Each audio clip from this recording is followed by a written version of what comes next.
Morning all of you. आप सभी का बीएससी फर्स्ट ईयर की केमिस्ट्री क्लास में स्वागत है।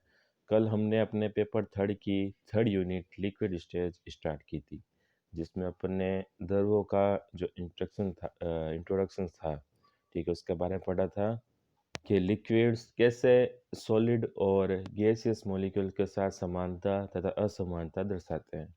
इसके बाद अपन ने इंटरमोलिकुलर फोर्सेस इन लिक्विड्स, द्रवों में अंतर आणविक बल के बारे में पढ़ा था, जिसमें अपन ने पहला टाइप देखा था डाइपोल डाइपोल इंटरेक्शंस के बारे में, ठीक है, जिसमें अपन ने कुछ उदाहरण लिए थे SO2 NH3 NCl HF और NCN के, और देखा था कि डाइपोल डाइपोल इंटरेक्शंस के अंदर कैसे अंतर द्विध्रुव अंतर क्रिया होती हैं असमान ध्रुवों के मध्य, ठीक है।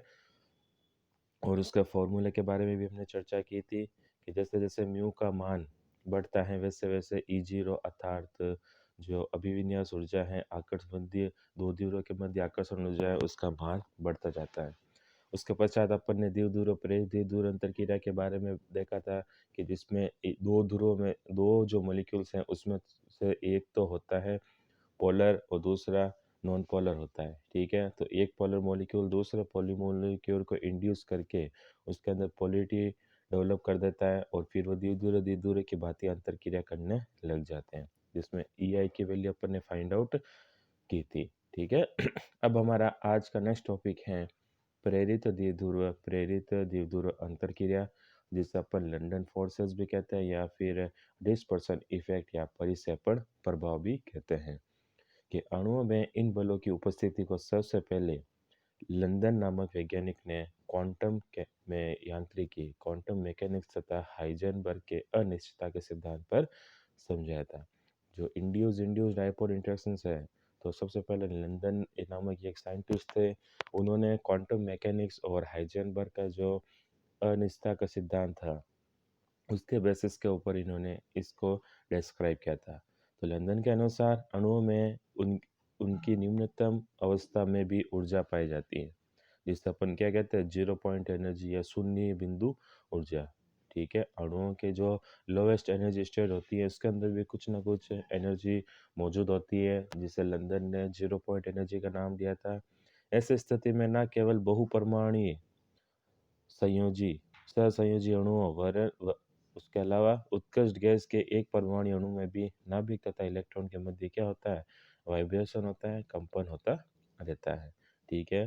तो जीरो पॉइंट एनर्जी की कंडीशंस के अंदर केवल द्विपरमाणुक पॉलीएटॉमिक जो एटम होते हैं, न केवल उनके मध्य बल्कि जो उत्कृष्ट गैसें हैं जो कि मोनोएटॉमिक हैं उनके मध्य में भी जो नाभिक और इलेक्ट्रॉन है उनके मध्य क्या होता है, वाइब्रेशंस होता है, जिसकी वजह से अध्रुवीय अणु भी कुछ क्षण के लिए फ्यू अमाउंट ये क्या करता है, ध्रुवीय अणु की तरह कार्य करने लगता है।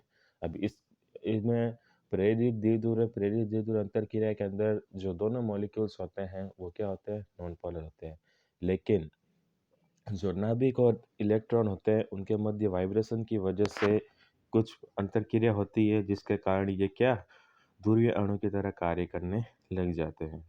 यह एक अस्थायी द्विध्रुव होता है। यह प्रेरित द्विध्रुव उसी क्षण किसी निकट के अणु में प्रति समांतर ध्रुवता उत्पन्न कर कर उसे भी अस्थायी द्विध्रुव बना देता है, ठीक है। इसमें पहले एक मॉलिक्यूल होता है वो नॉन पोलर होता है, फिर उसके अंदर नाभिक और इलेक्ट्रॉन के मध्य वाइब्रेशंस की वजह से वह कुछ क्षण के लिए क्या होगा, पोलर बनेगा। फिर एक मॉलिक्यूल पोलर होकर दूसरे मॉलिक्यूल के अंदर भी पोलरिटी इंड्यूस कर देता है, लेकिन ये केवल कुछ क्षण के लिए होता है, अर्थात अनस्टेबल फोर्सेस के अंतर्गत आता है ये। परिणाम स्वरूप दोनों प्रेरित द्विध्रुवों में अंतराआण्विक आकर्षण बल उत्पन्न हो जाता है, जिसे अपन क्या कहते हैं, लंदन बल कहते हैं। उपरोक्त अंतर क्रिया परिक्षेपण के कारण होती है अर्थात डिस्पर्सन के कारण होती है। ये क्रिया अणु में इलेक्ट्रॉन नाभिक कंपन के कारण उत्पन्न आकर्षण बल अणुओं द्वारा प्रकाश के परिक्षेपण के लिए उत्तरदायी होता है। अतः इस क्रिया को अपन क्या कहते हैं, परिक्षेपण प्रभाव, डिस्पर्सन इफेक्ट भी कहते हैं, ठीक है। क्योंकि जो अणुओं के अंदर कंपन उत्पन्न होता है उसकी वजह से ये अंतर क्रिया होती है, इसके कारण इसको क्या कहते हैं, डिस्पर्सन इफेक्ट कहते हैं। अंतर क्रिया की पारस्परिक ऊर्जा निम्नलिखित व्यंजक द्वारा व्यक्त की जा सकती है। ठीक है, तो सबसे पहले अगर अपन डायग्राम देखें तो जो 2 मॉलिक्यूल होते हैं वो नॉन पोलर होते हैं, ठीक है।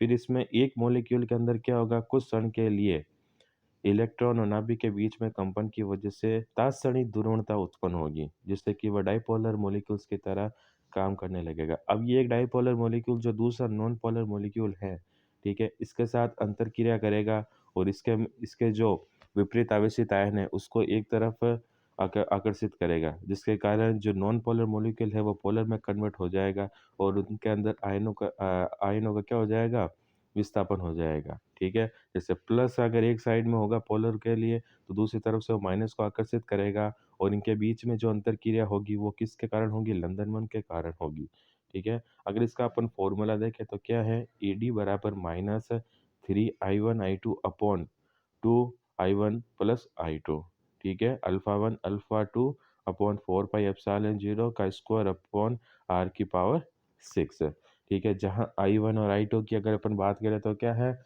दोनों अणुओं की आयनन ऊर्जाएं, और अल्फा 1 व अल्फा 2 दोनों अणुओं की ध्रुवणता है। स्मॉल आर द्विध्रुव अणुओं के मध्य दूरी है तथा 4 पाई एप्सिलॉन 0 निर्वात में पारगम्यता है। नेक्स्ट अगर अपन बात करें हाइड्रोजन बॉन्डिंग, ठीक है, कि लिक्विड्स के अंदर हाइड्रोजन बॉन्डिंग कैसे होती है, कि उपरोक्त 3 अंतरा आणविक आकर्षण बलों के अतिरिक्त द्रव अणुओं में हाइड्रोजन बंधन बहुत महत्व रखता है, ठीक है। कई द्रवों जैसे जल, एल्कोहल, हाइड्रोक्लोरिक एसिड HCl इत्यादि के अणु हाइड्रोजन बॉन्डिंग द्वारा जुड़े रहते हैं, ठीक है। अब वाटर मॉलिक्यूल्स के अंदर इन तीन के अलावा हाइड्रोजन बॉन्डिंग प्रेजेंट रहती है। हाइड्रोजन बंध किसी अणु में हाइड्रोजन से अधिक विद्युत ऋणी तत्व के जुड़ने के कारण बनता है। हम जानते हैं कि हाइड्रोजन बॉन्डिंग होती है, कैसे होते हैं, एक परमाणु का तो हाइड्रोजन और दूसरे परमाणु का विद्युत ऋणी अणुओं के बीच में क्या होती है, हाइड्रोजन बॉन्डिंग होती है। इस प्रकार हाइड्रोजन परमाणु दो अणुओं के मध्य एक क्या ब्रिज का कार्य करता है तथा उन्हें द्रव अवस्था में स्थित रहने में सहायता करता है। अब हाइड्रोजन बॉन्डिंग देखें तो किस तरीके से होता है, वाटर मॉलिक्यूल्स के बीच में अगर अपन हाइड्रोजन बॉन्डिंग की बात करें तो क्या होगा कि एक वाटर मॉलिक्यूल का तो H+ और दूसरे वाटर मॉलिक्यूल का क्या, O-, इन दोनों के बीच में जो डॉट डॉट लाइन से दर्शा रखी है क्या है, हाइड्रोजन बॉन्डिंग, ठीक है। जो H और O के बीच में मॉलिक्यूल्स की अगर बात करें H2O के अंदर जो गहरी लाइन से दर्शा रखा है ये तो है सहसंयोजक बंध, और जो डॉट डॉट लाइनों से दर्शा रखा है ये हाइड्रोजन बॉन्डिंग हो रही है, ठीक है। उसी प्रकार अगर अपन HF मॉलिक्यूल में देखें, ठीक है, तो अगर एक परमाणु HF है, ठीक है, तो उनके बीच में तो और ये सहसंयोजक बंध बॉन्डिंग हो रही है, ठीक है, जो डार्क लाइन से दर्शा रखा है। तो पहले अणु का तो F-, दूसरे अणु का H+, दोनों के आपस में अंतर क्रिया करेंगे और क्या, हाइड्रोजन बॉन्डिंग करेंगे, ठीक है। इस प्रकार एक पॉलीमर चेन का भी फॉर्मेशन हो सकता है। नेक्स्ट है द्रवों की संरचना, ठीक है, स्ट्रक्चर ऑफ लिक्विड के अध्याय में प्रारंभ में हम बता चुके हैं कि द्रव अवस्था एक प्रकार से ठोस अवस्था तथा गैसीय अवस्था के मध्य की अवस्था है, ये तो हम जानते हैं। द्रव द्रव गुणों में ठोस तथा गैस कुछ समानता प्रदर्शित करते हैं, ठीक है। अतः द्रव्यों की संरचना की व्याख्या करने के लिए कोई एक मॉडल प्रस्तुत करना क्या है, कठिन है, क्योंकि द्रव्यों को कंप्रेस करके सॉलिड में कन्वर्ट कर सकते हैं और डिस्पोस्ट करके उसको गैसीय अवस्था में कन्वर्ट कर सकते हैं। इसलिए द्रव्यों की अवस्था को, मतलब द्रव्यों की संरचना को बताने के लिए कोई भी एक मॉडल को फिक्स करना इम्पॉसिबल सा है। इनकी व्याख्या निम्नलिखित सिद्धांतों के आधार पर की जा सकती है, ठीक है। फर्स्ट मॉडल देखते हैं अपन, परिवर्धित गैस रूपी अनियमित आणविक मॉडल, जिसे random molecular model considering liquid as modified gas के रूप में भी मान सकते हैं इसको, के द्रव के कई गुण गैसों के गुणों में समानता रखते हैं, ठीक है। जैसे यह विसरित एक द्रव से दूसरे में हो सकती हैं, बह सकती हैं, किसी स्थिर द्रव में सभी दशाओं में दाब समान रहता है। द्रव के यह गुण तथा अन्य कई गुण यह प्रदर्शित करते हैं कि द्रव एक परिवर्धित गैस है तथा गैस की भांति इसकी संरचना भी एक अनियमित आणविक संरचना है, ठीक है। पहला मॉडल के अंदर अपन बात करते हैं कि जो द्रव है एक मॉडिफाइड गैस का ही रूप है। इसमें गैस के समान कई गुण द्रव के अंदर मौजूद होते हैं, जैसे कि इसमें बता रखा है कि विसरण का गुण, कि द्रव के जो अणु होते हैं वो एक दूसरे के अंदर विस्तृत होते रहते हैं और बह सकते हैं। ठीक है, किसी स्थिर द्रव में सभी दिशाओं में दाब समान रहता है। द्रव के यह गुण अन्य कई गुण प्रदर्शित करते हैं। ठीक है, अगर अपन इसलिए अपन जो द्रव को एक मॉडिफाइड गैस के रूप में भी मान सकते हैं, इसलिए इसकी संरचना गैस की भांति अनियमित आणविक संरचना होती है। सेकेंड मॉडल है द्रव का परिवर्धित ठोस के रूप में क्रिस्टलीय model. Quasi crystalline model considering liquid as modified solid. पहले अपन ने देखा था मॉडिफाइड गैस के रूप में द्रव की संरचना, अब अपन दूसरे मॉडल की बात करते हैं मॉडिफाइड सॉलिड के रूप में द्रव की संरचना। के ठोस के अणुओं की व्यवस्था नियमित होती है। हम सब जानते हैं कि जो सॉलिड के अंदर जो मॉलिक्यूल्स का अरेंजमेंट होता है वो फिक्स्ड होता है और पास पास होता है, तथा इसका प्रत्येक अणु सुनिश्चित रूप से अपने चारों ओर अन्य अणुओं से घिरा रहता है।